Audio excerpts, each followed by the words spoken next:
Hello नमस्ते guys. आज का हमारा टॉपिक है यूएनओ संयुक्त राष्ट्र संघ। बात करते हैं इस इम्पोर्टेंट टॉपिक के ऊपर। चलिए देखते हैं वीडियो पूरा देखिएगा और चैनल पर नए हैं तो इसे सब्सक्राइब कर लीजिए और लाइक कर दीजिए वीडियो को। चलिए देखते हैं इसकी पृष्ठभूमि। जो 1914 से लेकर 18 के मध्य प्रथम विश्व युद्ध हुआ था, उसके बाद 1919 में एक पेरिस शांति सम्मेलन बुलाया गया। क्यों बुलाया गया उसकी बात करें।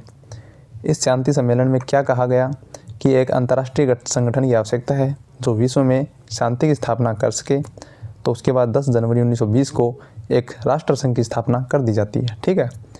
इस राष्ट्र संघ की स्थापना में मुख्य भूमिका अमेरिका के राष्ट्रपति वुडरो विल्सन ने निभाई थी, या फिर जो है मुख्य भूमिका में कौन थे? वुडरो विल्सन थे। लेकिन कुछ समय पश्चात क्या हुआ, जो अमेरिका है वो इस राष्ट्र संघ से अलग हो गया और उसके बाद ये जो राष्ट्र संघ है वो ढीला डाला पड़ गया। ठीक है, अस्थिर हो गया, निष्क्रिय हो गया। अब क्या हुआ, राष्ट्र संघ जो है अंतर्राष्ट्रीय शांति व सुरक्षा की स्थापना करने में असफल रहा। याद रखिए, राष्ट्र संघ सफल नहीं हुआ। इसके कारण क्या हुआ? द्वितीय विश्व युद्ध हो गया। मतलब ये संस्था निष्क्रिय हो गई और परिणाम क्या हुआ? अगले ही कुछ सालों में 10 से 15 साल बाद द्वितीय विश्व युद्ध शुरू हो गया। जो द्वितीय विश्व युद्ध है उसके दौरान ही संयुक्त राष्ट्र संघ का गठन हुआ। ठीक है। शुरुआती सफलताओं के बावजूद राष्ट्र संघ अपने उद्देश्यों की प्राप्ति करने में पूर्णतः सफल हो गया। तानाशाह का पुनः उदय हो गया उसके बाद, यानी तानाशाह फैल गई पूरी दुनिया में। बात करें जर्मनी में नाजीवाद और इटली में फांसीवाद का उदय हुआ। अब देखिए, जो ब्रिटेन है और फ्रांस है, उनकी एक नीति थी तुष्टीकरण की नीति। उसके जो नीति का परिणाम हुआ वो द्वितीय विश्व युद्ध की पृष्ठभूमि में महत्वपूर्ण भूमिका निभाता है। बात करें तो द्वितीय विश्व युद्ध है, सेकेंड वर्ल्ड वॉर, उसके दौरान ही वैश्विक जो स्तर पर शांति स्थापना हेतु अंतर्राष्ट्रीय संघ के निर्माण का सर्वप्रथम पहल किसने किया?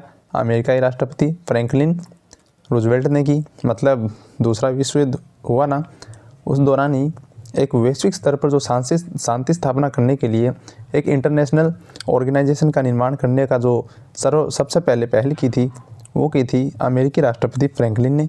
ठीक है। अब बात करें नेक्स्ट, जो रूजवेल्ट हैं उसके अलावा कुछ और भी इंसान थे या कुछ और भी नेता थे जिन्होंने इस यूएनओ में स्थापना में बहुत ही इम्पोर्टेंट रोल निभाया है। वो देखिए कौन है। तो उसकी में है ब्रिटेन का जो पीएम है चर्चिल, फ्रांस का राष्ट्रपति है क्लीमेंसु, यूएसएसआर राष्ट्रपति कौन है? स्टालिन। इन लोगों ने भी इसमें सहयोग दिया, योगदान दिया, अपनी भूमिकाएं निभाई। ठीक है। बात करें यूएन निर्माण की जो प्रक्रिया है वो कैसे कैसे हुई, कितने सम्मेलन हुए, कब हुए, सब बात करते हैं। ठीक है। तो देखिए, इसी दौर में एक प्रथम सम्मेलन हुआ, लंदन सम्मेलन। ये कब हुआ? जून 1941 में।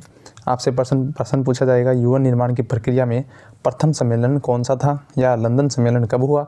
तो आपको देखना है, राइट आंसर होगा जून 1941। दूसरा जो सम्मेलन है या चार्टर है वो क्या था? वो था अटलांटिक चार्टर। ठीक है। ये अगस्त 1941 में हुआ। बात करें तीसरा जो है संयुक्त राष्ट्र घोषणा, ये कब हुई? जनवरी 1942। इसकी फिक्स डेट 1 जनवरी 1942 है। अब देखिए, जो 4 नंबर पे है वो है मॉस्को सम्मेलन। ये हुआ था अक्टूबर 1943 में। फिर होता है तेहरान सम्मेलन ईरान में, ये दिसंबर 1943 में हुआ। जो याल्टा सम्मेलन है वो फरवरी 1945 में हुआ। और जो सैन फ्रांसिस्को सम्मेलन है वो अप्रैल 1945 में संपन्न हुआ। और ये जो सैन फ्रांसिस्को सम्मेलन है ये बहुत इंपॉर्टेंट है, आपको याद रखना है। मॉस्को सम्मेलन में याद रखना है। और एक जो तीसरे नंबर वाला है ये इम्पोर्टेंट है क्योंकि इसमें रूजवेल्ट ने संयुक्त राष्ट्र का शब्द यूज किया था प्रथम बार। ठीक है। और संयुक्त राष्ट्र की घोषणा की थी जनवरी 1942, संयुक्त राष्ट्र घोषणा। बात करें थोड़ा और इम्पोर्टेंट चले जाते हैं तो वो देखिए, जो सैन फ्रांसिस्को सम्मेलन है इसमें 3500 से ज़्यादा संख्या में लोग आए थे और अब तक का सबसे बड़ा जमावड़ा बताया जाता है इसको, यानी सबसे बड़ी मीटिंग है, याद रखना, सम्मेलन है। बात करें एक एक करके सभी चार्टर पर या फिर सभी सम्मेलनों पर तो कुछ खास बातें निकल के आती हैं जो आपके सामने हैं, मैं आपको बताता हूँ। जो 1941 का अटलांटिक चार्टर है उसमें क्या हुआ, रूजवेल्ट और चर्चिल ने हस्ताक्षर किए थे अटलांटिक चार्टर पर और क्या बताया कि साम्राज्यवादी नीति और विस्तारवादी जो नीति है उस पर रोक लगाएंगे। ठीक है। हो गया अटलांटिक चार्टर रूजवेल्ट और चर्चिल के बीच। नेक्स्ट जो है वो देखिए, दूसरा हुआ था सैन फ्रांसिस्को सम्मेलन, इसी को बोलते हैं संयुक्त राष्ट्र घोषणा। ठीक है, 1 जनवरी 1942 को ये हुआ था। इसमें 26 मित्र राष्ट्रों की जो सेनाएं थी इनके प्रमुख ने भाग लिया। इन्हीं 26 देशों के समूह को रूजवेल्ट ने संयुक्त राष्ट्र का नाम दिया। वेरी इंपॉर्टेंट है, याद रखना, सेकेंड ग्रेड के लिए बहुत ही ज़रूरी है, ये प्रश्न आ चुका है। बात करें नेक्स्ट जो सम्मेलन है उसकी, अब देखिए मॉस्को सम्मेलन हुआ, ये रूस में हुआ था, USSR था उसका नाम, अक्टूबर 1943 में हुआ।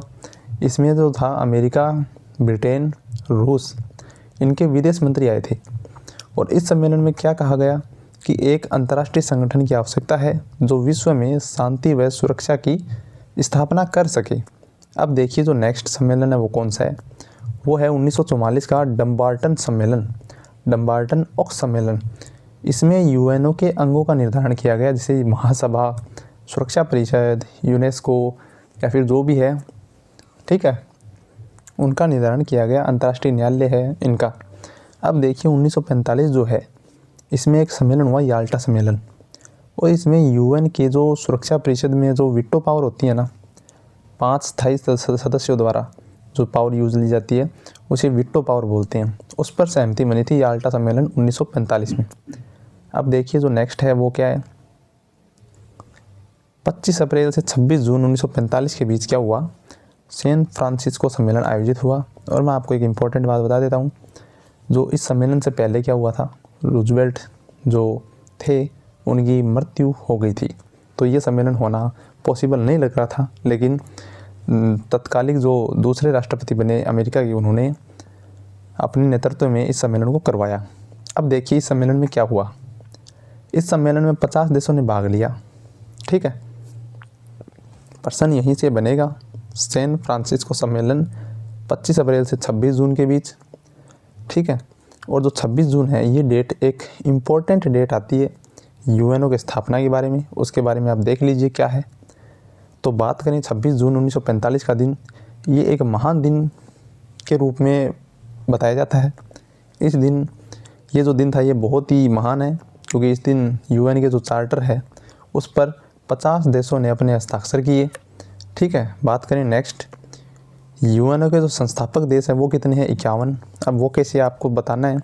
अब देखिए कैसे हैं, 51वां जो देश है वो कौन सा है, पोलैंड बना, जिसने क्या किया, UN चार्टर पर कब हस्ताक्षर किए, पोलैंड ने किए 15 अक्टूबर 1945 को।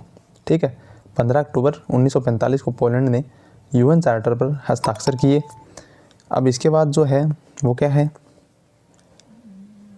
UN की जो स्थापना है वो 24 अक्टूबर 1945 को हुई, और इसका तो मुख्यालय है वो न्यूयॉर्क में है। ठीक है, अब बात करें तो 24 अक्टूबर जो है 1945, इस दिन यानी 24 अक्टूबर को प्रतिवर्ष UN दिवस मनाया जाता है।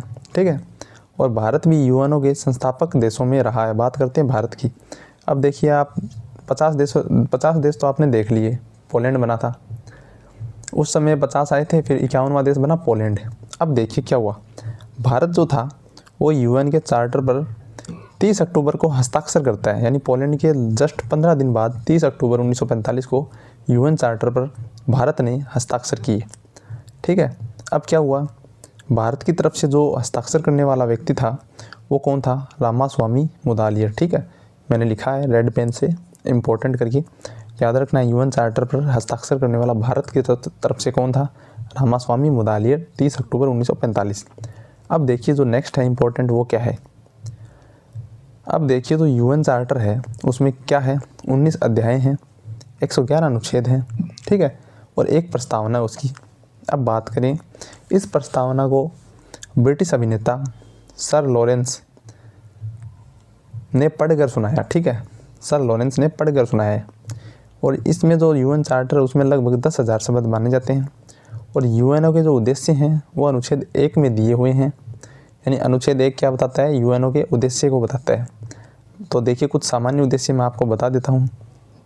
तो जैसे है, अंतर्राष्ट्रीय शांति व सुरक्षा की स्थापना करना, राष्ट्रों के बीच मैत्रीपूर्ण संबंधों की स्थापना करना, अंतर्राष्ट्रीय सामाजिक, आर्थिक और मानवीय समस्याओं को हल करना, मानवाधिकार व राष्ट्रों के बीच बुनियादी स्वतंत्रता करना, बुनियादी स्वतंत्रता का सम्मान करना। ठीक है, और निरस्त्रीकरण यानी हथियारों की पाबंदी, नई जो अंतर्राष्ट्रीय आर्थिक व्यवस्था है उसकी स्थापना करना।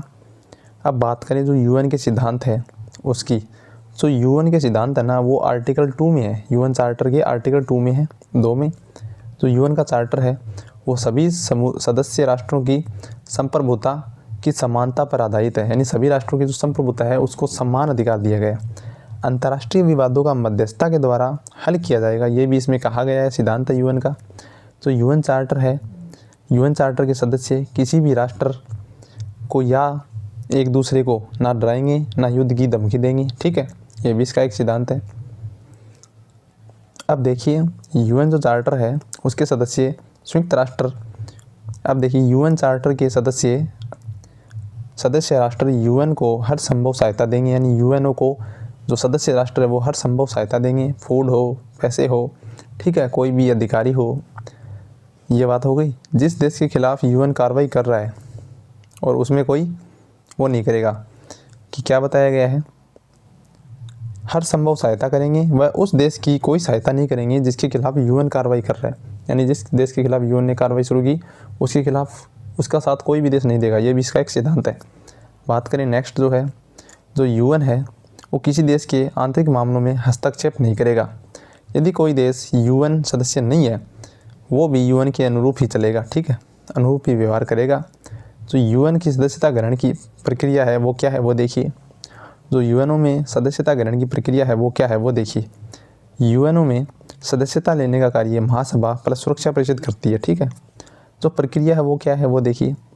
प्रक्रिया बताती है कि महासभा अपने 2/3 यानी 2/3 बहुमत से और सुरक्षा परिषद के 15 सदस्य में से 9 सदस्यों की सहमति, जिसमें 5 जो परमानेंट मेंबर है उनकी अनुमति भी अनिवार्य है। अगर वो हाँ कर देते हैं तो नया सदस्य जोड़ दिया जाएगा उस देश को।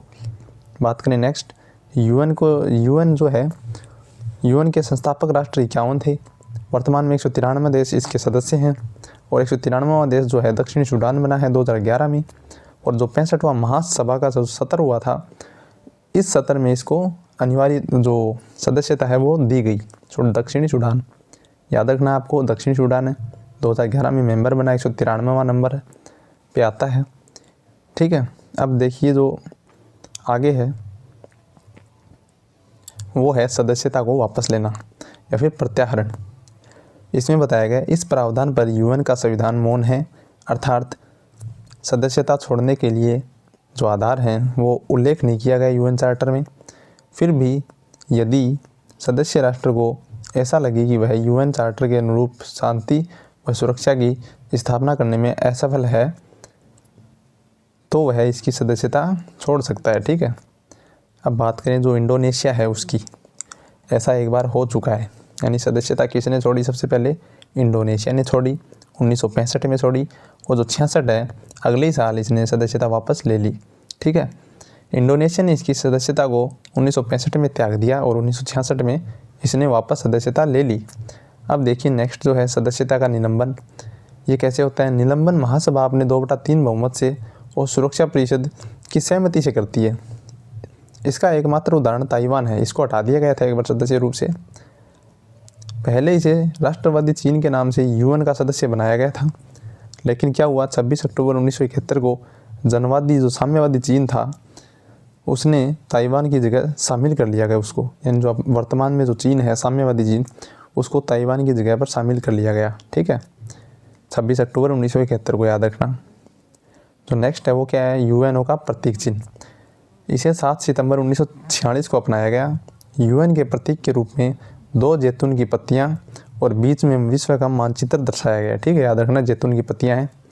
यहाँ जैतून की पत्तियां विश्व शांति के प्रतीक हैं और विश्व का मानचित्र शांति व सुरक्षा का प्रतीक है, याद रखना आपको।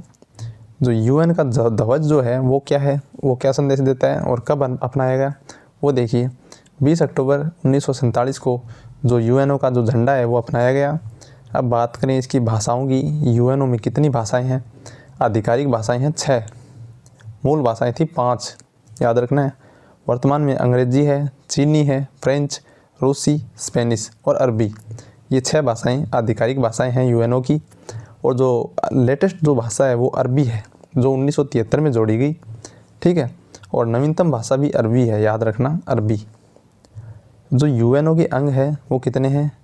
यूएनओ के जो सक्रिय अंग है वो है 5। और छठा जो न्यास परिषद है उसको अब ख़त्म कर दिया गया है क्योंकि उसका अभी कोई काम नहीं है। अब बात करें जो यूएनओ के सक्रिय जो सदस्य एक्टिव जो अंग है, बॉडीज़ हैं, वो कौन सी हैं? महासभा है, ठीक है, महासभा है, सामाजिक आर्थिक परिषद है, सुरक्षा परिषद है, सचिवालय है और अंतर्राष्ट्रीय न्यायालय है।